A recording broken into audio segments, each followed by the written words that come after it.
우리가 이제 같이 말씀을 듣고요.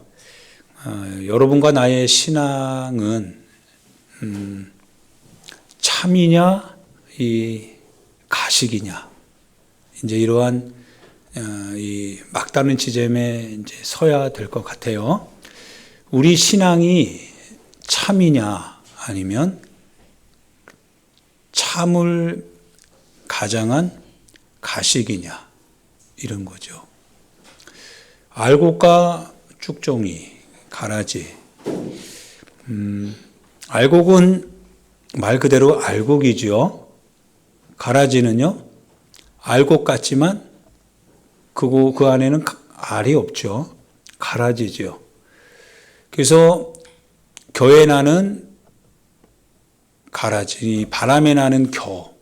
바람을 이렇게 겨로 이렇게 하면 바람에 의해서 어떻게 합니까? 겨가 싹 날아가 버리고 말죠. 가볍기 때문이죠. 실은 알곡이 없으면, 그 안에 내용이 없으면 날아가는 거죠. 오늘 말씀을 보면서요, 여러분과 제가 실은 고민해 봐야 될 문제입니다. 많은 사람들이요, 예수님의 그 곁에 있었습니다. 그리고 많은 사람들이 예수님 곁에서 어떤 한 회당장 야이로의 딸, 외동딸인데요, 12살밖에 안 됐으니까 참 귀하죠. 12살. 초등학교 5학년 여학생. 근데 이제 죽어가고 있어요.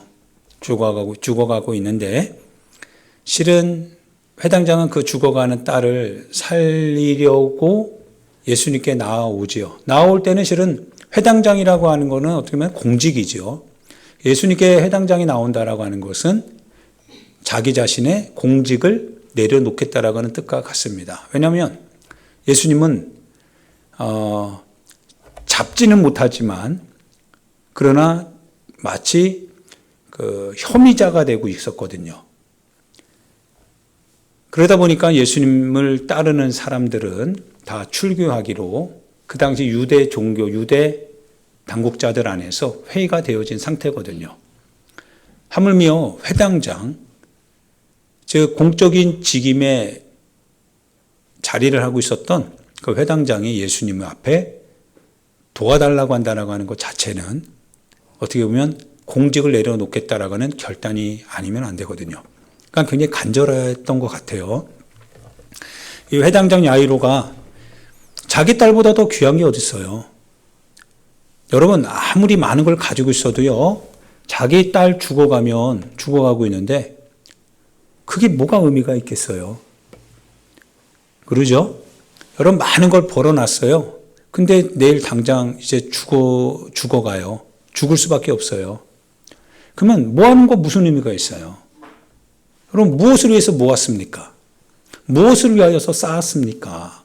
무엇을 위하여서 오늘 저축하고, 무엇을 위하여서 미래를 설계하고, 무엇을 위하여서 오늘 해야 될 일을 미뤄가면서 그러면서 그렇게 악착같이 살았습니까? 내일 당신의 목숨이 이제 끝나게 되는데요. 아무 의미 없어요. 우리는 막연한 확신 가지고 사니까, 그러니까 악착같이 살려고 하는 거죠. 악착같이 모으려고 하고요. 그런 거죠. 그런데 실은 깨닫지 못하는 거죠. 우리의 앞으로의 날들을. 만약에 지금 이 시간에도 마찬가지예요. 주님이 이제, 여러분이 이제 앞으로 예배를 끝나고 나서 언제 어떤 일이 일어날지 모르잖아요. 누구는 자기 죽을 날 알고 그렇게 한 사람 없죠. 그런데 갑작스럽게 그 날은 오는 거거든요.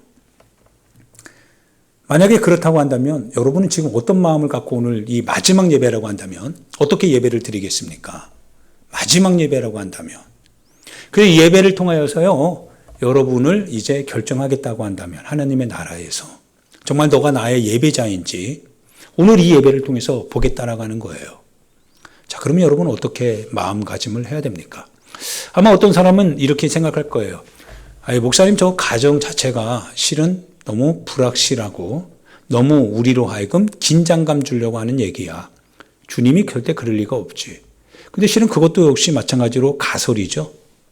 그건 역시 또 실은 우리가 그럴 일이 없다라고 하는 건, 그럴 수 있는데 그럴 일이 없다라고 하는 건 우리 스스로의 어떤 그 가설이죠. 그렇기 때문에 실은 그 가설 뒤에 숨어서 내일을 위하여서 그 다음을 위하여서 계속 집착하는 거 아닐까요? 어떻게 보면 굉장히 불안한 근거 위에서 오늘 우리가 살고 있는 거 아닐까. 야이로 역시 마찬가지였습니다. 많은 회당장 중에 어떤 한 회당장이 바로 야이로입니다. 회당장이 많은데요. 그 중에 한 회당장입니다. 그러니까 많은 사람들은, 회당장들은 어떻게 할까요? 이 야이로를 아마 손가락질을 쓸 거예요. 자기들에겐 그런 사정이 없으니까요. 그런데 이 회당장에게는 손가락질보다 그 손가락질을 받으면서까지도 해결해야 될 자신의 삶의 문제가 더 긴급했습니다. 근데 그 능력이 누구에게 있냐면, 누구에게 있어요? 오직 예수님께만 있다라고 하는 것이 사실입니다. 자, 여러분, 예수님께만 그 해결이 있습니다. 여러분, 아무리 기도하자, 아무리 뭐 하자라고 해도 안 합니다. 그런데 문제가 생겼어요. 문제를 해결할 수 있는 분이 예수님밖에 없어요. 여러분이 뭔가를 해보려고 해도 안 되는데, 근데 반드시 해결해야 돼요. 근데 그 대답은 예수님이 가지고 계세요. 그러면 이제부터는 말하지 않아도 여러분이 알아서 이제 설설설 기는 거죠. 주님 앞에 나오지 말라고 해도 나오겠죠. 주님 앞에 간구하지 말라고 해도요, 간구하겠죠. 불평하던 거는 실은 건강할 때고, 불평하던 거는 문제가 없을 때고, 불평하던 거는, 그리고 불순종했던 것은 내게 상황이 일어나지 않았을 때지요. 그래서 불평도 하고 원망도 하고 이러니 저러니 따지기도 하고, 그렇게 정말 세상적으로, 세상 현실에 민감하게 반응해가면서 살아갔던 거겠죠. 그런데 문제가 생긴 거예요. 문제가 생기면서 해결할 수 있는 방법은 사람들에게 없습니다.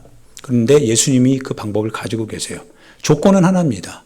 그분에게 나와서 그분에게 무릎 꿇고 그분에게 간구를 해야 되는데, 주변 시선을 의식하며 살아왔잖아요. 내 삶에 자리를 탄탄하게 하기 위해서 살아왔잖아요. 그런데 대가 지불을 해야 돼요. 주님 앞에 나오려면 결국은 내가 공직을 감수해야 됩니다. 여러분 어떻게 하실 것 같아요? 주님이 우리 가운데 말씀을 하셨습니다. 주여 주여 하는 자마다 아버지께로 가는 거 맞나요? 주여 주여 하는 자마다 하나님께로 가는 겁니까? 그러지 않죠.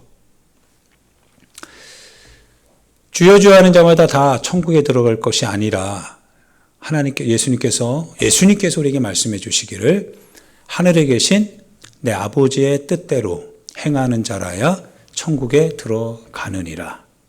주님이 말씀을 하셨습니다. 그런데 다가오질 않아요.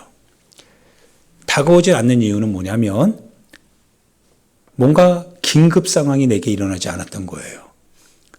그런데 긴급 상황이 벌어졌습니다. 그리고 이제 여러분들에게 주님의 나라가 정말 활짝 열렸어요. 그리고 그 나라가 여러분 가운데 여러분이 빼도 박도 못할 만큼 이제 그분의 나라가 나의 선택에 의하여서, 결단에 의하여서 그 나라가 결정될 수도 있습니다. 들어가느냐 마느냐. 근데 무슨 생각을 하게 돼요? 주여 주여 하는 자마다 천국에 들어갈 수 없다고 했어요. 예, 여러분 지금까지 주여 주여 하면서 예배드렸습니다. 주여 주여 하면서 여러분 그렇게 신앙생활 해왔습니다. 난 믿는 사람이야. 난 믿는 사람이지. 예, 저도 마찬가지로, 여러분도 마찬가지고, 운전하다 보면 106.9 맞나요? 극동방송 들으면서, 듣다 보니까 나도 동의도 하고 그랬어요. 그래서 나는 믿는 사람 같아요. 나는 정말 믿음의 사람이에요. 그런데 이제 그 주님의 시간이 딱 왔습니다. 그리고 그분의 나라가 내 앞에 열려 있습니다. 아니, 근데 뭔가 이게 뒤끝이 아린 거예요. 뭔가 깨림칙해요. 믿음 안에 있는 것 같은데 정말 내가 믿음을 가졌나? 열매를 보면서 그 열매에 대해서 설명을 할 줄은 알았는데, 그런데 내게 열매가 있나? 왜냐하면 주여 주여 하는 자, 여러분과 나는 속해 있는데 우린 주여 주여 해왔잖아요. 그런데 주여 주여 하는 자마다 천국에 들어가는 것이 아니다라고 하는 이 목소리가 예전에는 안 들렸거든요. 근데 천국이 딱 열리니까 들려요. 어떻게 해야 되나? 뭐라고 하시냐면 아버지의 뜻대로 행하는 거래요. 아버지의 뜻? 아버지의 뜻? 성부 하나님의 뜻이죠. 아버지 뜻이 무엇일까? 라고 생각해 보니 복잡하지 않아요. 너무 단순했어요. 정말 단순했습니다. 하나님을 사랑하는 것, 모든 걸 다해서 그분을 사랑하고 그분을 사랑하기 때문에 그분이 위하여 죽으신 내 이웃을 뭐와 같이? 내 몸과 같이 사랑하라는 것. 근데 악착같이 이웃보다는 내 자신을 위해서 살아왔거든요. 악착같이 그거를 삶의 지혜라고 생각하면서요. 다른 사람 다 하니까 신앙생활 곁들여가면서 그렇게 이웃보다는 내 자신을 중심으로 해서 살아왔던 것도 나누기보다는 먼저 채우는 것을 위하여서 무엇인가를 공급하기보다는 축적해가는 걸 위하여서 이게 뒤가 막 뭐예요? 캥기기 시작하는 거죠. 불안하잖아요. 대답은 단순합니다. 내 이웃을 내 몸과 같이 사랑하라. 네가 그렇게 집착하는 네 인생이라면 다른 사람을 그렇게 사랑해야 되지 않냐 이거죠. 그게 주님의 뜻이라는 거예요. 주여 주여 불러왔는데 근데 한 번도 내 이웃을 향한 주님의 그 모습에 대하여서는 눈여겨보지를 않았던 겁니다. 이게 실은 위기 가운데 처하여서 우리 영혼이 두려워해야 될 바로 그때 다가오는 두려움입니다. 하나님의 뜻대로 행했나? 그분의 나라의 열매를 맺었나? 나는 열매 있는 사람인가? 신앙, 누구나 다 말할 수 있지만 그러나 말하는 신앙이 아니라 그 말하는 그 신앙이 내 삶의 현장에서 열매로 나타났나? 알기는 알지만 많이 들었으니까 동의는 해왔지만 그러나 실제로 주님 앞에 설 때 나는 담대할 수 있나? 내가 담대할 수 있는 것은 책임을 다했을 때 담대한 거죠. 내가 맡은 바 소임을 다할 때 두려운 게 없습니다. 그런데 맡은 바 소임을 다하지 못하고 주인을 만나게 되면 그러면 두렵죠. 평가를 다 준비를 했다면 두렵지 않지만 평가를 하고 있지 않다가 평가받을 날을 갑자기 만나게 되면 그때 두려움이 오게 되죠. 신앙생활도 그와 같더라 이거예요. 사랑하는 여러분, 사르밧 과부와 수넴 여자라고 하는 사람, 우리는 열왕기 상하를 보면서요 엘리야와 엘리사 얘기를 알죠. 아합 왕이 이스라엘 땅에 죄를 인하여서 하나님으로부터 3년 반 동안 가뭄을 끌어들이게 됩니다. 아합과 이세벨이요 그 우상 숭배로 말미암아 이스라엘 땅에 대하여서 하나님의 진노를 끌어들이게 돼요. 하나님이 진노하세요. 더 이상 이 땅 가운데 풍요는 없다는 거예요. 우상 숭배하는 내 백성. 그런데 엘리야를 하나님께서 부르십니다. 엘리야야, 그리 시냇가로 가라. 내가 거기서 너에게 마실 것을 그리고 먹을 걸 주겠다.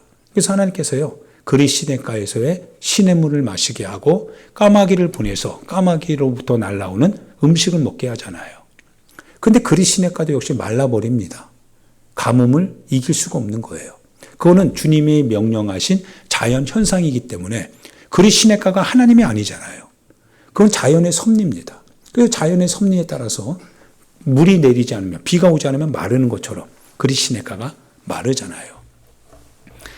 그러면 환경적으로 이제 어려움을 맞게 됩니다. 그래서 하나님께서 어떻게 하세요? 하나님께서 사르밧으로 가래요. 이방 여인이 있는 그 땅으로 가래요. 하나님이 약속을 해주세요. 그 이방 여인을 내가 불렀다는 거예요. 그 여인을 통하여서 엘리야 너를 수종들게 하겠다라고 하는 거예요. 그래서 엘리야가 순종하고 갑니다. 아니 그런데 여러분 잘 알죠? 사르밧 가부에게는 아들이 하나 있어요. 어린 아들이죠. 근데 이 여자의 행색을 보니까요.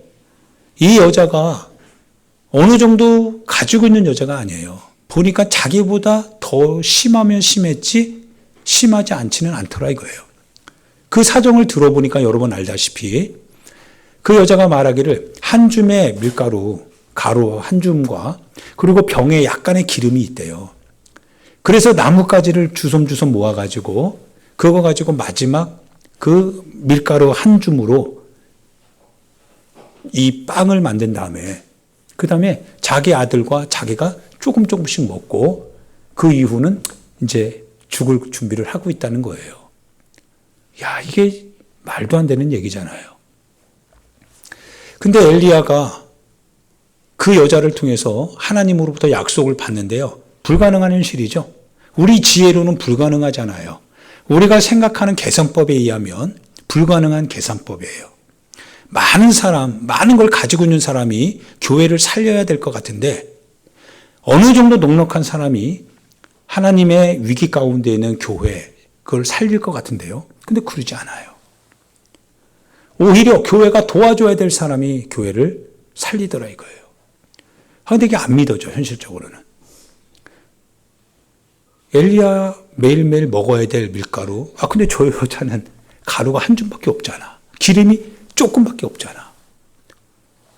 이거 어떻게 믿음을 갖겠냐 이거예요. 여러분 믿어집니까? 이게 내용이거든요.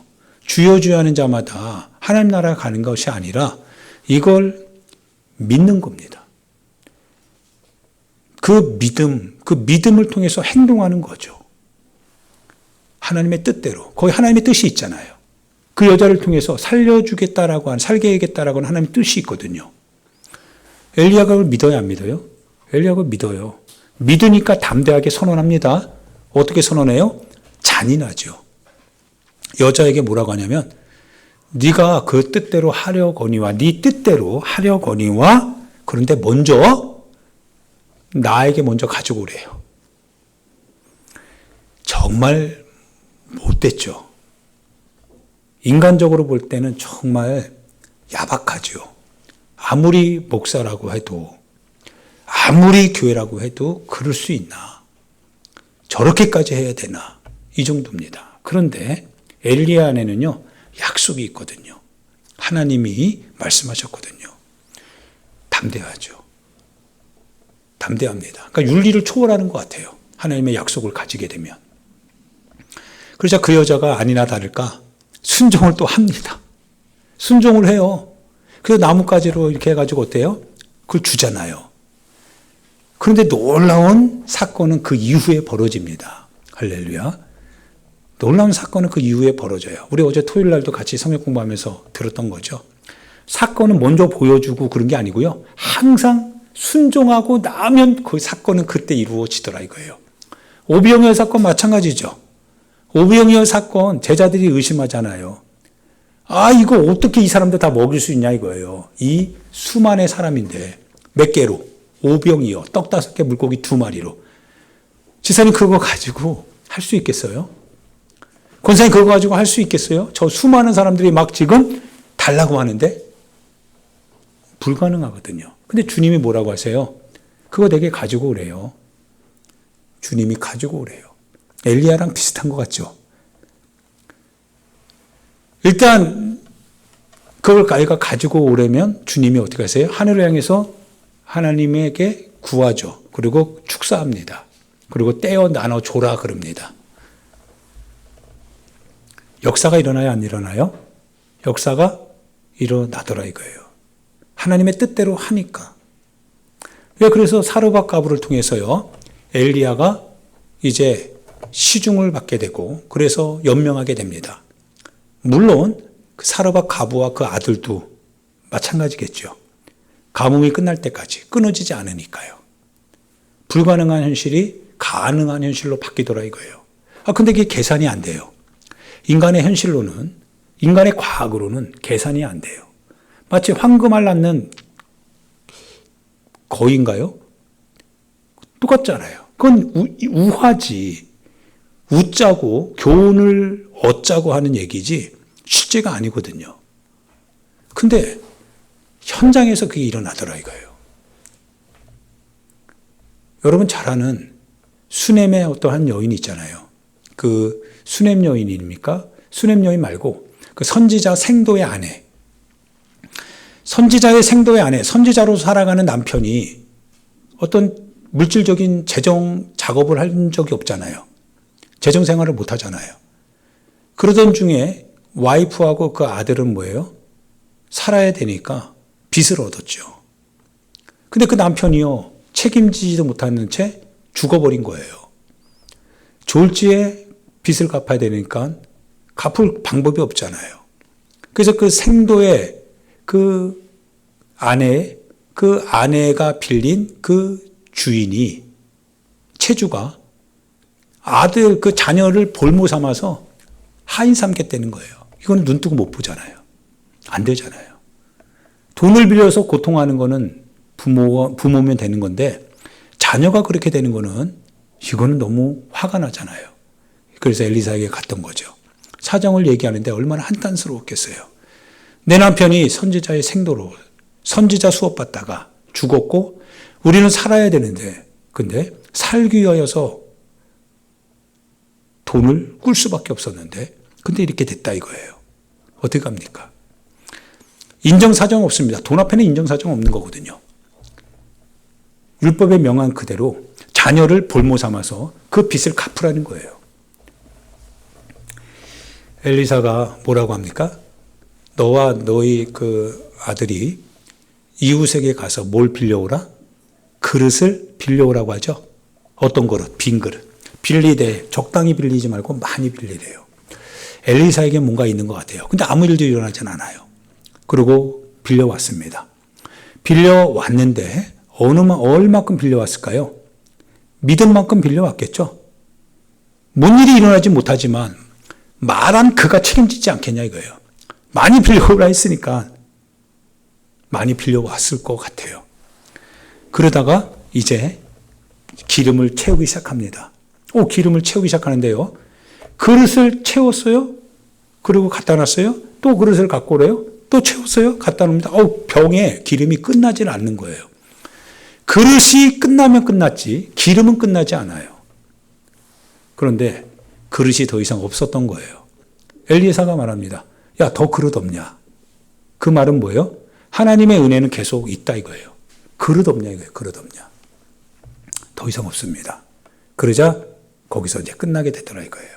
그리고 그 기름을 팔아서 빚을 갚고 나머지 금액으로 너와 네 자녀가 앞으로의 길을 살아가라. 하나님의 은혜거든요. 이 믿음이 그릇이거든요.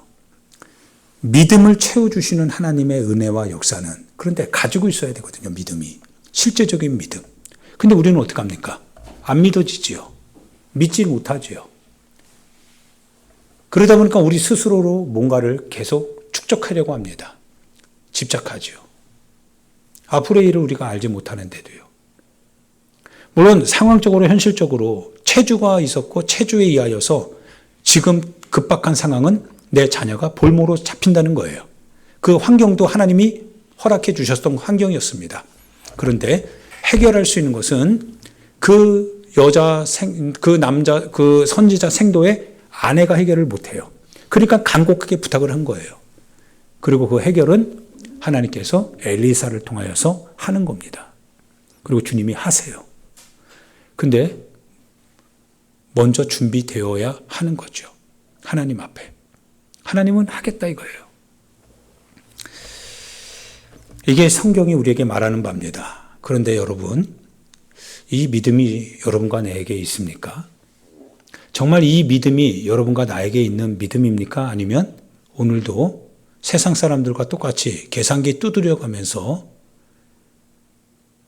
손해니 이익이니 하니 마니 내 삶이 기준이 되고 내 현실이 기준이 되고 내 육신의 삶이 살아갈 것이 기준이 되어서 해야 되니 하지 말아야 되니, 써야 되니, 안 써야 되니, 나눠야 되니, 가져야 되니, 그렇게 하고 혹시 있지는 않습니까? 그게 실은 죄가 되는 건 아니에요. 죄라고 말하지는 않습니다. 그게 현실적인 사람들의 삶의 방식이거든요. 그런데 신앙의 방식은 그렇지 않다는 거죠. 삶의 방식은 분명히 그래야 될 거 맞습니다. 그러나 신앙의 방식을 보니까 그렇습니까? 안 그렇습니까? 그러지 않더라 이거예요. 그러지 않으니까 이 회당장이 어떻게 돼요? 간곡하게 기도하지 아니할 수 없었던 거예요. 주님 앞에 간곡하게 구하지 아니하면 안 되는 거였어요. 그 삶이 지금 위기 가운데 처한 거잖아요. 근데 그 위기 앞에서 자기 자신의 그와 같은 것들 의미가 없는 거예요. 이제는 누가 필요하냐면 주님이 필요한 거예요. 예수님만 필요한 거예요. 까짓거 공직이 무슨 의미가 있어요? 창고에 쌓아놓은 그 수많은 곡식이 무슨 의미가 있어요? 내 통장을 보면서 그 0이 찍혀있는 그 숫자를 보면서 와, 이게 무슨 의미가 있어요? 그거 가지고 누군가 한 사람도 살리지 못하고 있는데요. 그거 가지고 누군가를 위해서 한 번도 마음을 열어보지 못했는데 그게 무슨 의미가 있어요? 육신의 죄로만 가득 차는 거죠. 쩔쩔쩔쩔 매잖아요. 그거 없어지면 막 쩔쩔쩔쩔 매요. 불안해가지고 두려워가지고 그래서 더 집착하게 되고 주님이 보실 때 주여 주여 하는 자마다 하나님 나라에 들어가는 것이 아니다. 하나님의 뜻대로 행하는 자라야 들어가는 거 아니겠느냐. 이런 거죠. 회당장 야이로가 자기 딸이 죽어가고 있으니까요. 주님 앞에 나오는데 제가 읽어보면 이렇게 나와요. 22절에 보니까요. 21절에 예수님께서 데가볼리의 한 청년을 이제 귀신을 쫓아내고요. 이렇게 멀쩡하게 하나님께서 살려 보내주십니다.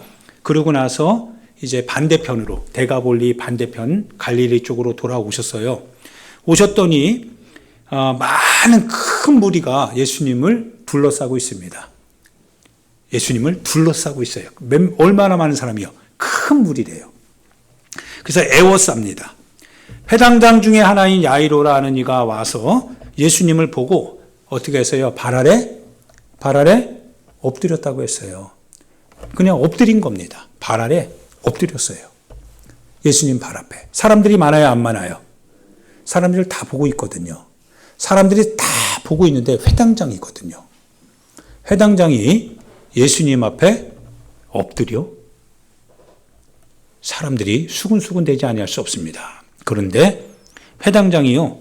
엎드렸을 뿐만 아니라 23절에 보니까 간곡히 구하였다고 했습니다. 간곡히 구하였다가 이렇게 표현합니다. 여러분 어떻게 구하여야 됩니까? 간곡하게 구하여야 된다. 간절하게 통곡하며 구하여야 된다는 거예요. 그만한 사정이 있으니까요. 할렐루야. 다시금 부탁드립니다. 간곡히 구하였다 이렇게 표현을 합니다. 그러니까 회당장의 신분을 다 내려놓을 수 있는 거죠. 그거를 내려놓고 자기 딸 12살짜리 죽어가는 딸을 살려야 될 아버지의 그 마음이 다른 어떤 것보다 다 초월하고 있었던 거예요. 그래서 간곡하게 다 내려놓고 주님의 무릎 앞에 바짝 엎드려서 구하는 겁니다. 와서 내 딸을 살려주셔서 구원을 받게 해달라는 거예요. 주님 도와달라는 거예요. 할렐루야. 주님 도와주세요. 주님 도와주세요. 주님 살려주세요. 체면이고 뭐고 다 내려놓고요. 주님 살려달라는 거예요. 간곡하게 살려주세요. 주님 살려주세요. 원하는 거 주님 필요하다면 다 해보겠습니다. 제발 살려만 주세요. 내 영혼 건져야 된다면 내 영혼이 지옥에 가는 것이 내가 두려워서 내가 내 영혼 건져야 되는데 그 필요로 하는 것이 무엇이든지 내 영혼 천국 갈 수 있다면 주님 나 천국 가게 달라는 거예요. 그게 가장 내 인생의 중요한 문제니까요. 내 영혼 살아야 되니까요. 내 영혼 주님 나라 가야 되니까요.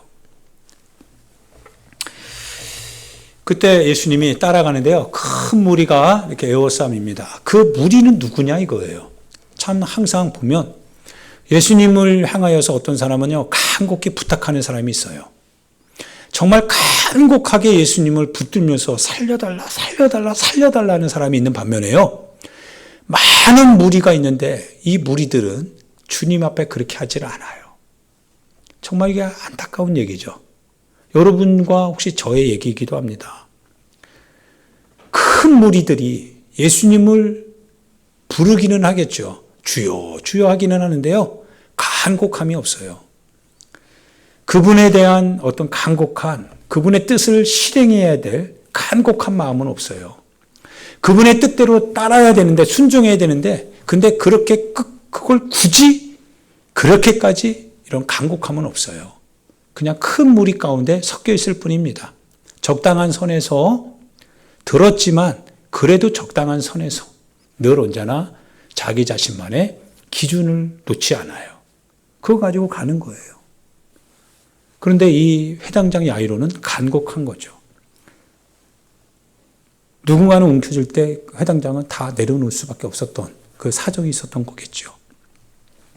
아니 그런데 누가 나와요? 또 혈루증 걸린 여인이 나오죠.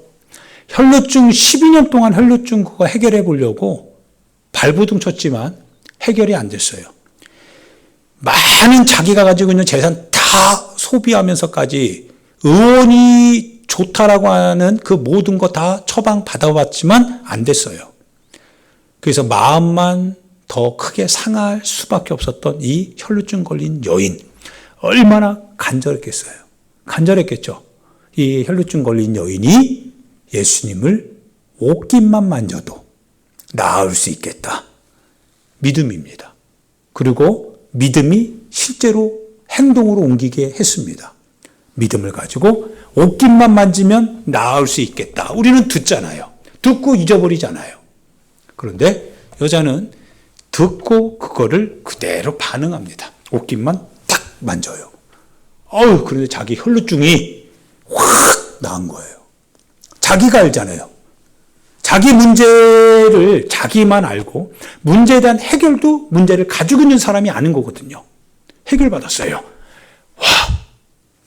와, 해결된 거예요. 옷깃만 만졌는데. 아니, 애워서 막 미는 사람은 전혀 관계없어요. 근데 옷깃만 만졌는데. 아니, 어떤 사람은 밀고 잡고 땡기고 막 그러는데 쥐야쥐 하면서 막 이렇게 하는데 아무 일도 일어나지 않는데요. 이 여자는 옷깃만 만졌는데. 그 주님이 이렇게 돌아보면서 찾을 만큼 굉장히 뭐예요? 안 보인 여자입니다. 드러낼 줄도 모르는 여자였어요. 그런데 이 여자에게는 능력이 나갔어요. 자기 몸에 12년 동안 해결할 수 없었던 문제 때문에 고통만 받았는데 그 고통이 한순간에 옷깃만 만져도 낫겠다. 그래서 만졌더니 낫어요. 와우. 주님이 그 여자에게 말합니다. 소녀야, 여인이야, 여자요. 평안히 가라. 주님 평안히 가래요. 평안히 가라. 너의 병에서 놓여 자유할지어다. 주님이 자유를 선언해 줍니다. 할렐루야. 주님을 만나니까, 그리고 주님에 대한 믿음에 대한 진실함을 가지고 나아가니까 역사가 일어났죠. 이 신앙을 여러분과 제가 가지고 있습니까? 이 신앙이 있습니까? 아니면 주여 주여 하는 신앙을 가장한 어떤 고백만 있습니까? 이제는 실제가 되게 해야 된다 이거예요. 자, 시간이 지나갔습니다. 그러더니 그 딸에 대한 소식이 들리죠. 회당장에게 그 회당장 집에 있었던 사람들이 와서 말합니다. 더 이상 예수님을 귀찮게 하지 말라는 거예요. 이제 끝났다는 거예요. 끝났습니다. 당신의 딸이 어땠다는 거예요? 죽었다라고 하는 거죠. 당신의 딸이 죽었습니다. 더 이상 모든 거는 여기서 이제 마침표 찍어야 됩니다. 종결입니다. 상황은 끝났습니다. 이제는 다 무의미합니다. 할 수 있는 건 하나도 없습니다.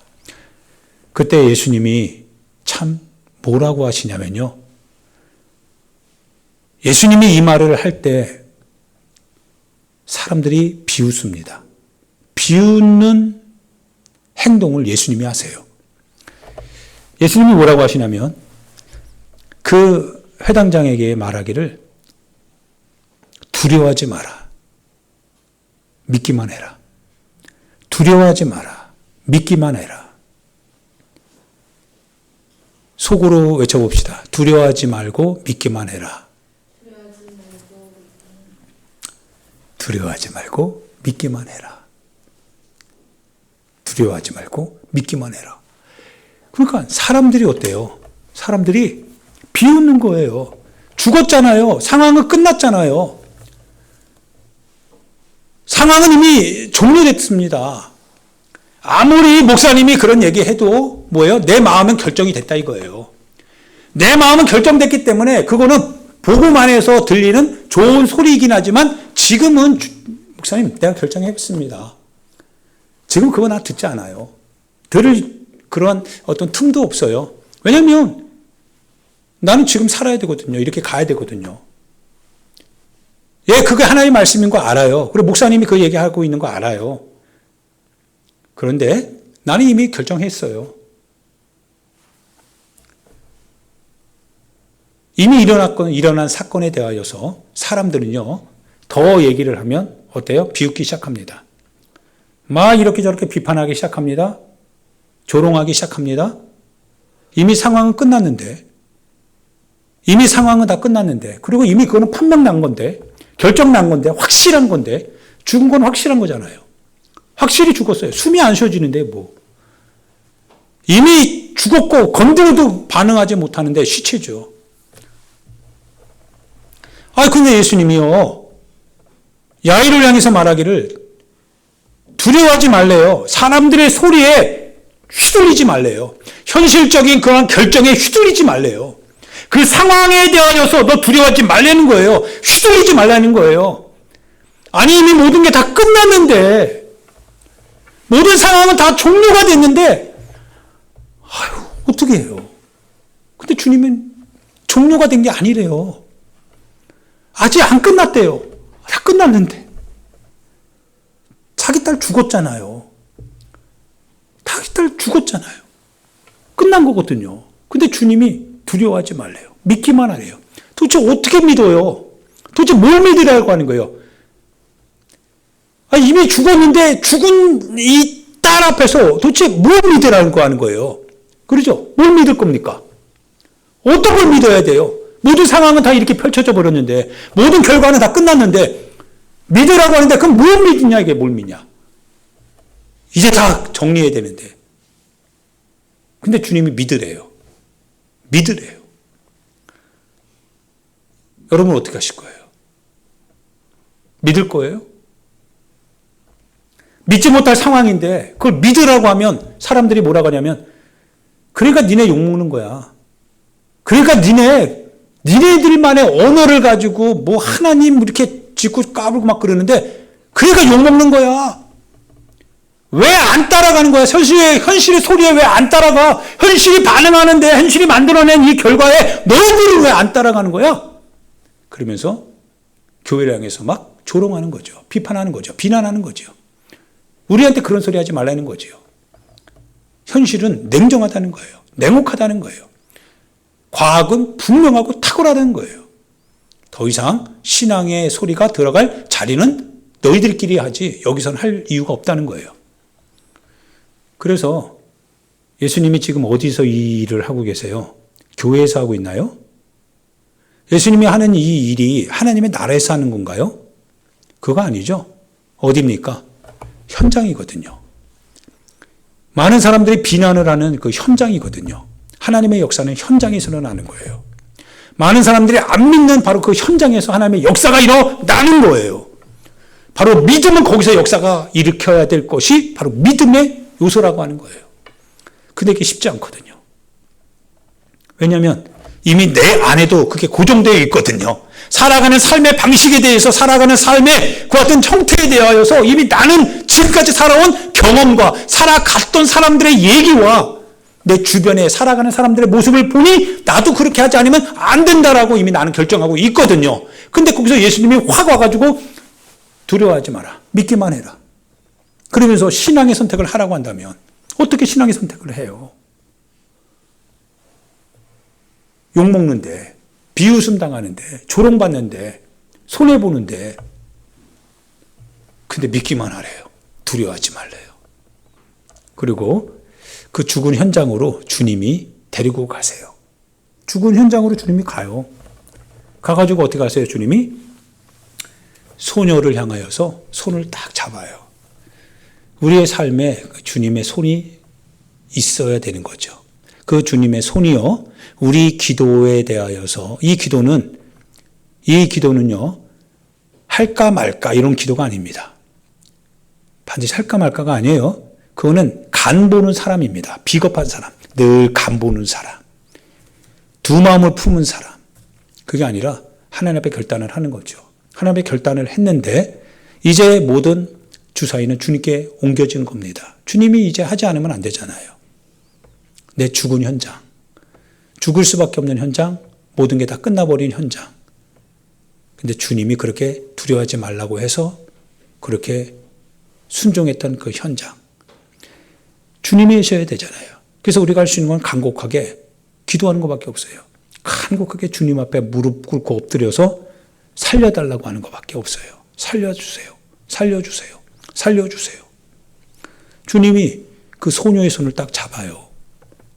그리고 주님의 목소리가 들립니다. 달리다 굼.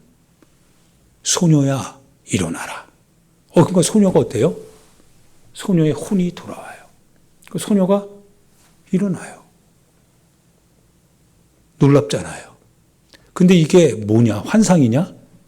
이게 무슨 이야기냐? 무슨 사건이냐?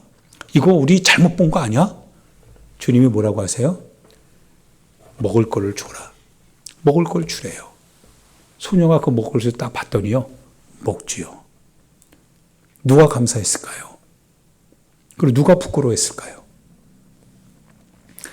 회당장 그 아버지가 너무 기뻤습니다. 얼마나 기뻤겠어요. 이제는 주님 따라가는 거 누가 뭐라고 말려도 뜯어 말려도 따라가는 거예요. 그러지 않겠어요? 자기 이거 직업, 돈 아무 의미 없어요. 왜? 주님 만났잖아요. 주님이 가장 크거든요. 주님이 가장 큰 거예요. 할렐루야. 한 예를 들고 이제 마무리하려고 하는데요. 저희가 금요일인가요? 금요일 날 우리 따뜻한 홈케어에서 섬기는 어떤 권사님이 있잖아요. 평생 어느 정도 그래도 살아왔던 분이시고 신앙생활도 지금 80 후반인가요? 90 정도 되셨는데 신앙생활 정말 열심히 잘하셨어요. 그런데 염증이 하나 생겼는데요. 염증이 이게 연세병원에서도 해결이 안 된대요. 권사님도 아마 가셨을 거예요. 그죠? 그 어르신 댁에 갔어요. 근데 그 어르신이 아픔만 없으면 늘 하나님 앞에 감사하면서 이제 남은 이제 하나님 앞에 하고 싶은 거 다 할 텐데 섬기면서 도우면서 예배드리면서 하고 싶은 거 다 하는데 움직이려고만 하면 아파가지고 그래서 다리에 통증이 오면 통증을 견딜 수 없대요. 그러면서 병원에서는 마약 패치를 붙여가지고 그 통증을 그냥 상쇄시키는 거예요. 근데 마약 패치도 그때뿐이지 그게 지속되지를 못하잖아요. 그 다리를 조금만 움직이면 그 움직인 그 영향이 조금 후에 몸에 통증으로 와요. 그러면 견딜 수 없어 해요. 너무 아파해요.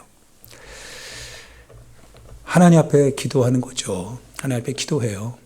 그리고 이번 주 금요일에도 하나님 앞에 같이 기도하면서 아파하시는 거예요.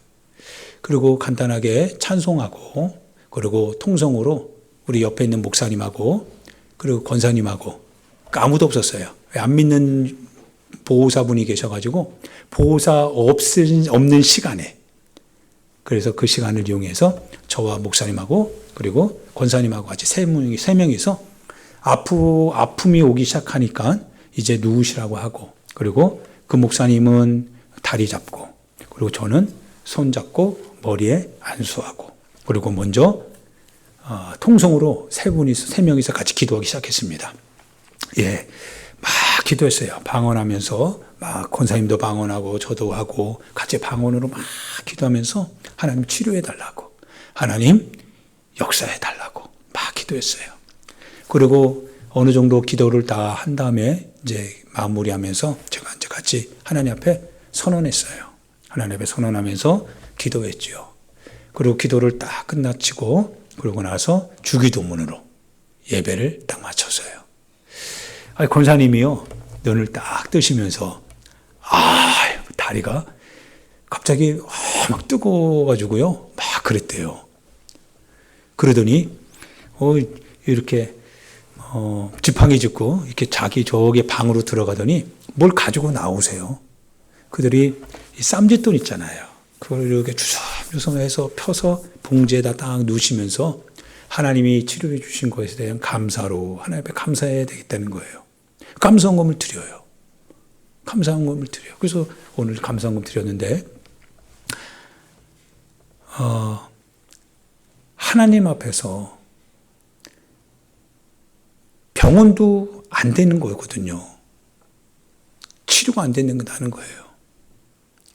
그러니까 자녀들도 마지막에는 요양원에 이제 보낼 생각으로 그 준비만 하고 있는 거예요. 근데 하나님이시잖아요. 하나님 살아계시잖아요. 살아계신 하나님이신데 이거 참 우리끼리 하는 이런 계산법 가지고는 이게 비참하잖아요. 주님이 우리의 계산법에 놀아나실 주님이라면 그러면 주님을 믿는 게 아니라 병원을 믿고 이 현실을 믿는 게 낫지. 하나님 해주셔야 되지 않겠습니까? 물론 아까도 말했지만 그리시네가가 마르지 않는 건 아니에요. 말라요. 이제 늙음이 있기 때문에요. 이제 주님이 부르실 날 얼마 남지 않았겠죠. 육신은 좀 더 노쇠 될 거고 아픔도 이제 잠시 어떻게 보면 하겠지만 그러나 또 다른 아픔도 올 수 있어요.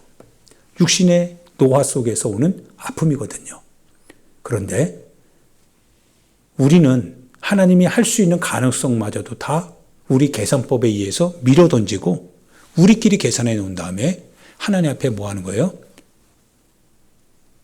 간곡하게 기도하지 않는 겁니다. 그 어머니 그 마음이 얼마나 고통스럽겠어요. 평생을 그렇게 살아오셨는데 근데 마지막 순간에 고통 가운데 가신다고 한다면 얼마나 마음이 아프냐 이거예요. 이게 마음이 아픈 거야. 그분의 인생을 보니까 제가 그 인생이라고 생각해 보니까 얼마나 참 한스럽냐 이거예요. 그럼 주님이 이렇게 보내시면 안 되잖아요. 주님이 이렇게 보내시면 안 되잖아요. 그분을 위해서 어떻게든지 가면은 기도하는 거예요. 좀 살려달라고. 통증을 해결해 달라고. 하나님 역사해 달라고. 그러고서 저희가 이제 돌아왔죠. 그러면서 편안해졌다고요. 다리가 아주 편안해졌다고요. 사랑하는 여러분, 주님이 말씀하십니다. 당신의 딸이 죽었습니다. 모든 건 다 끝났습니다. 상황, 현실은 다 이제는 여기까지입니다. 종결입니다. 그래서 그 종결된 선언문에 따라서 여러분과 내가 살아갈 수 있습니다. 삶은 살아야 되니까. 삶은 이렇게 살아야 되는 거야. 이렇게 해야 되고, 이렇게 해야 되고, 이렇게 해야 되고. 그렇게 하지만 안 되니까. 그게 현실적인 하나의 데이터입니다. 그리고 소녀가 죽었던 것도 이제는 데이터에 의해서 다 끝난 겁니다. 여기까지 정리하고 새롭게 하자. 현실은 그렇게 말할 겁니다. 근데 예수님께서 거기에 대해서 반기를 드세요. 저항하세요. 아니다. 아직 끝나지 않았다는 거예요. 끝나지 않았다. 두려워하지 마라. 그리고 이제는 너의 믿음이 필요하다는 거예요. 믿음을 가져라. 믿음을 가져라. 믿음을 가져라. 믿기만 해라. 두려워하지 마라. 믿어라. 믿어라. 믿어라. 그리고 그 주님의 손으로 비록 죽었다라고 말하면서 끝나버린 그 소녀의 손을 잡고 그분이 말합니다. 달리다 일어나라. 일어나더라 이거예요. 할렐루야. 할렐루야. 신앙입니다. 신앙입니다. 우리 신앙 고백입니다. 주여 주여 하는 자마다 하나님의 나라에 들어가는 것이 아니라 하늘에 계신 내 아버지의 뜻대로 행하는 자가 하나님의 나라에 들어가느니라. 그 사람의 열매를 보고 그 사람을 알 수 있느니라. 열매를 볼 때 그가 열매가 있을 것이다 이거예요. 그가 바로 신앙인이고 그가 바로 하나님의 나라의 같은 자녀이다. 성경은 거짓말하지 않는다 이겁니다. 할렐루야. 이 믿음을 달라고 기도합시다. 이 믿음을 달라고 기도하고 세상 현실이 아무리 뭐라고 해도 그러나 믿음 안에서 내가 들었던 바, 내가 보았던 바, 내가 알고 있는 바, 우리 성경 안에 나타나신 주님의 그 모습이 세상이 말하는 것과 다르다면 세상을 선택하는 것이 아니라 바로 그 주님을 선택하자 이거예요. 주님을 믿자 이거예요. 주님을 받아들이자 이거예요. 그 주님 앞에 기도하자 이겁니다. 할렐루야. 말씀을 생각하면서 우리 하나님 앞에 기도하겠습니다. 우리 하나님 앞에 기도할 때 믿음을 가지고 기도하시길 부탁드립니다. 주여 한번 모르고요. 우리 하나님 앞에 기도하도록 하겠습니다. 같이 하나님 앞에 기도합니다.